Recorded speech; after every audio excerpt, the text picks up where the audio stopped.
EPS पीडितले गरिरहेको आन्दोलनप्रति EPS centre प्रमुखको पत्र छ जो कोरियन रहेका छन्। भइरहेको परीक्षा पनि स्थगित गर्ने र कर्मचारी असुरक्षित देखिए मुद्दा हाल्ने चेतावनी उनले दिएका छन् यो पत्रमा। र यो पत्र चाहिँ कोरियन भाषामा छ। टिडिएनकेले चाहिँ नेपालीमा अनुवाद गर्नुभएको छ, जुन कुरा तपाईँ सामु यहाँ राख्दैछु। ध्यान दिएर सुन्नुहोला, यो पत्रमा निकै गम्भीर कुराहरू लेखिएका छन्। इपिएस सेन्टर प्रमुख एचआरडी कोरिया प्रमुखको पत्र छ। हाल पोइन्ट सिस्टम परीक्षा सञ्चालन भइरहेको कारण परीक्षा केन्द्र प्रमुखले आफ्नो कार्यस्थल छोड्न नमिल्ने भएकोले बाध्यतावश म बैठकमा उपस्थित हुन सकिन।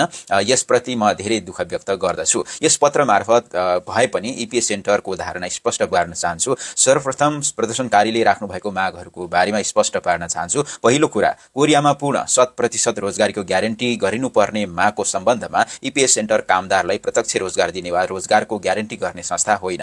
इपिएस सेन्टरले परीक्षा मार्फत रोजगार अनुमति प्रणाली इपिएसको मापदण्ड पूरा गर्ने कामदारलाई निष्पक्ष रूपमा छनौट गरी जब सेन्टरमा दर्ता गर्ने भूमिका मात्रै निर्वाह गर्दछ। साथै रोजगारदाताले नै छनौट प्रक्रिया अनुसार रोस्टरमा दर्ता भएका कामदारलाई छनौट गर्ने गर्दछन्। परीक्षाको सूचनामा उल्लेख गरिए अनुसार यो कामदारको रोजगारीलाई 100% ग्यारेन्टी गर्ने संरचना होइन। साथै नेपाल सरकार र कोरिया सरकार बीचको समझदारी पत्र एमओयूमा पनि जब रोस्टरमा नाम दर्ता हुनुले कोरियामा रोजगारीको ग्यारेन्टी गर्दैन भने स्पष्ट रूपमा उल्लेख गरिएको छ।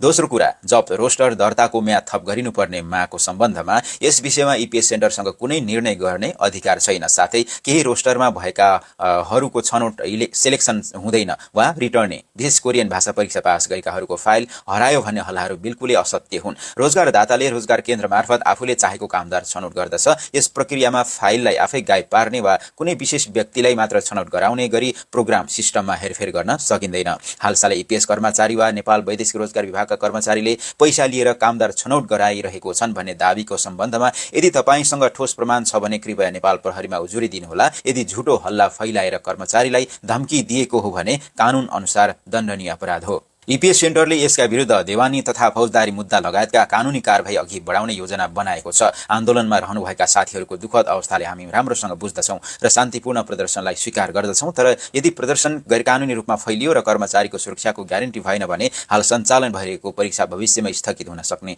जानकारी गराउन चाहन्छु। सन् 2025 मा नेपालबाट कोरियाका लागि छनौट भई रोजगार पाउनेको संख्या 11,000 जना रहेको छ, जुन कोरिया जाने कुल विदेशी कामदारको 18.7% हो र 17वटा देशहरूमध्ये सबैभन्दा धेरै संख्या हो। हाम्रो इपिएस सेन्टर र नेपाल सरकार श्रम मन्त्रालय विभागले अझ नजिकबाट सहकार्य गरी धेरैभन्दा धेरै नेपाली कामदारलाई कोरियामा रोजगारी दिलाउन प्रयास गर्नेछौँ। कृपया गलत बुझाइहरू हटाउनुहोस् र कोरिया नेपालको मैत्रीपूर्ण सम्बन्धलाई निरन्तर दिन सहयोग गरिदिनुहोला। हार्दिक अनुरोध गर्दछौँ। धन्यवाद।